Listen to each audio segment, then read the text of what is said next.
to you by Ford. No zinger, no problem. Mavericks with and without Porzingis. You can see with is on the left-hand side, without is on the right. I wouldn't read too much into those numbers because it's still going to take them a bit to get acclimated, remember. But we're excited to see the end results when they all get going. And in fact, I know someone who is not excited to see the results. Head coach Doc Rivers, he speaks on the return of Porzingis. It just has another really, really good player on their basketball team, and a range shooting 5 or 4, whichever position he's playing at. He has the ability to pose. He's terrific on the glass over your back because of his length. So you have to prepare for all that. And the Luka Porzingis combination in pick and rolls is just a lethal combination. And so you have to really be prepared for that. All right, you have to really be prepared for that. That's one thing, right? But it's more than just one prong. I mean, Porzingis can do a lot, so can Luka. So now when you put these two together, it's almost a recipe for disaster if you're the opponent. Yeah, definitely. When you put these two together, you have something special. It's still a work in progress. Right. And right now, I'm trying to figure out how we're going to mix these two together. You see the pick and roll, that is something they can obviously do all game long. Luka's great in the pick and roll, and Porzingis is very athletic. You see the no-look pass here frees up Porzingis to go down the lane. Kennard obviously in the wrong spot because the no-look froze him. Great pick set by Porzingis. Now right here, you have a screen that's going to be set. Porzingis is going to go to the corner. What I love is that he doesn't just stand there because Porzingis is only shooting about 34% from 3. When Luka drives to the basket, he follows him, goes right down the baseline, and is able to get a dunk. This is my favorite play, though. This is a play I think the Dallas Mavericks should use a lot to get Porzingis open. He's struggling to post up, so what do? Get him posted up on the move. They used to run this play for Dirk all the time. Coming off this little pin down, goes right in the lane and uses his size. He's 7'2", ladies and gentlemen. No one can affect his jump shot. And once again, you have Luka being the excellent big point guard he is, getting down the lane, creating a problem. But Porzingis doesn't stand behind the three-point line, doesn't camp out up there, cuts to the open space on the court. And if you cut to the open area, Luka will always find you. So when I look at these two, I think two of the key things they need to do, they need to put these guys in the screen and roll more often and let those guys play off of that because Luka's going to make the right decision. I also want them to post up Porzingis, but not in the traditional way where he just posts up on the block where guys can fight him out and push him off the block. Post him on the move. Get in some post-ups where he's in the move. He catches the ball in that mid-post area, and he can just catch, turn, and shoot. I don't like the fact that he's taking 6 threes a game. Maybe cut that number down. And I want to be able to use him in different areas where you can use his athleticism. He is more than just a 7'2" spot-up jump shooter. This guy can move well. He's 7'2". He's athletic. You saw those dunks he had at the rim, GP. He is an athlete. So I want to get his full athleticism on display, and they have to get it to where that Porzingis can function when Luka's out there. Because if you look at the numbers, when Luka had a missed time in December, Porzingis is averaging about 22 points and 13 rebounds per game. Then Luka came back and his numbers went back down. He only averaging 17 on the season. So they have to find a way to get Luka back up into the 20s so they can get the most out of his game. Well, I don't like him when they're in a pick and roll too much because then that means that you're gonna get Porzingis to start picking out, and you don't want him to shoot threes like that. As you've seen all of the video that you described, he's always on the move when Luka's handling the ball because Luka breaks down people. You see how this is. When Luka breaks down guys, he draws so much attention that this guy can always cut in. He's a great cutter. Right. He's a great cutter. And when he cuts and he sees when Luka is doing things and people, and you know nowadays, defenses are now looking at the ball a lot. Right. They look at the ball a lot. So they lose the sight of their men. Mm-hmm. So that's why he's cutting so much and he's getting so many dunks. And then the play that you described when they made a cut and went into the post, get him with the ball on the move and that he can jump over people because he's so big. You don't have to get him in the post up and you don't have to get him. If you keep him moving, he's going to be really effective. I don't want him in the pick and roll because then he's not going to start picking and then big men are going to start chuckling, hitting him, and he's going to start popping. Keep him on the opposite side. Let Luka attack. Get him, hit him, and let him keep cutting. And I think he's being more effective. I think you got to involve him in the pick and roll. These are your two best players. Mm-hmm. You have to teach your two best players how to play well together.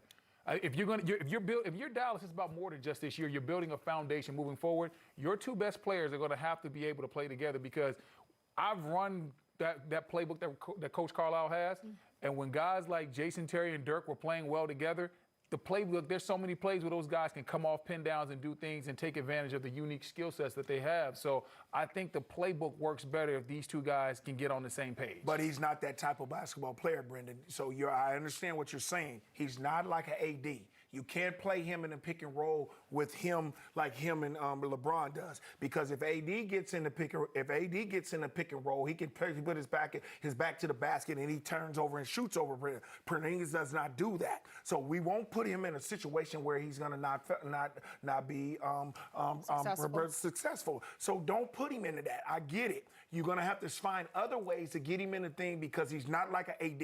He does not play that way, the type of basketball. He's not strong in a pick and roll. I just don't see him being that strong in a pick and roll. You have to put him in something else that's going to make him be successful. I think you both have really good points, because you're saying he's not there yet, but you're saying long term, you got to get there. Got to right? get him there. So practice and reps is the way to do it. And get him strong. And when he rolls down that lane, he can still finish strong, GP. Yeah. He finished that thing. Yeah. The warm-up will continue. Take a look at this, Seth Curry. We haven't talked about the other people on this team. We've only mentioned Kristaps and Luka, but Seth Curry is coming off of a 16-point performance last game. So lots of contributors for this Dallas Mavericks team. We'll see how it goes. Whole We'll be right family back. full of shooters in the Curry family. For real. Developing relationships with people, especially the players that became the face of the league. What was that experience like for you today? It was a great experience, because you had a lot of great speakers that come up there, and especially with that Magic one. Magic really was talking about he had an angel, because what David Stern did for him when he announced that he had HIV. When he had HIV. So it was like he said he saved his life. And he saved millions of lives by letting him play in the All-Star game, by letting him play in the Olympics. And when the Olympics, a lot of people over in different countries didn't want to play with Magic, as he said it. But when the Magic came around and they found out that he was not a threat to them, they understood, and then they started thinking about HIV. And who started that? David Stern, because he's the one who called Magic and put him into that situation. And it was a lot of Center Court Trivia, make sure you get involved. It's a lot of fun. Remember, I told you lock it in right here on NBA TV all night long for the only game in the NBA tonight, Clippers, Mavericks. You can win prizes. I think it's the jerseys right there. Clippers, Mavs jerseys up for grabs, but you have to know what you're talking about. Can we win it? And they would appreciate if you wouldn't cheat, by the way. Stop Googling. Can we get on? No, you're eliminated. You're not available to participate. Doc Rivers, we've talked to him a little bit earlier. We showed him speaking. Well, we're going to show you now what he told his team on Martin Luther King Day. Let's listen. Yeah, I always tell people, for me, I had never heard of Martin Luther King until the day he was assassinated. I was in third grade. I was in third grade. And, I came home and my dad was crying. My dad was a police officer. My dad never cried. And I didn't know what was going on, and my mom was crying, my grandfather, everybody was crying. I didn't know what was going on. And they're all sitting in front of the TV. LA's on fire, Chicago's on, the rioting was going on. And I was just a clueless third grader. And that opened my eyes up from that point on, I've been through a lot of racism. Chicago is probably the most segregated city, it may still be, that you've ever lived in. The blacks lived over here, the whites lived over here, Polish lived over here. Everybody had their own segment, and you went in one of those, you had to deal with it. So you grew up that way, which is not the greatest way to grow up, obviously, and you go through a lot of stuff. Each generation has to deal with their own stuff. Martin Luther King's generation couldn't get on the bus, couldn't drink out of the same fountain, couldn't do anything. Each one has gotten better, but we have a long way to go. All of a sudden, racism has become cool again. There's people with racist views, they've become comfortable again and vocal, and that ain't good for you guys, or us, or me either, but I'm more talking for the young people. And so what King's generation did is they got involved. They did something. And so that's going to be for your generation. Y'all cannot allow that to grow. You can't, all right? for your kids. You just can't allow that to grow.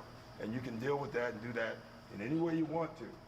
But I'm telling you, that has to stop. And y'all have to be a part of it. Not meaning athletes, just youth, young people. All right? That's my Martin Luther King story for the day. Let's go, baby. Let's bring it in. Thank you to Clippers.com for sharing that with us. That was terrific. He's one of those people in the league who, when he speaks, you listen. Along with Popovich, Steve Kerr, they're always right there to point out the errors of our ways. All right, this is the end of the warm-up. We thank you for Brendan Haywood, Gary Payton. I'm Stephanie Reddy. Stay tuned. Remember, Center Court is next. Casey Stern is hosting. He's got Candace Parker, Grant Hill, and the great Isaiah Thomas. Thanks for joining us.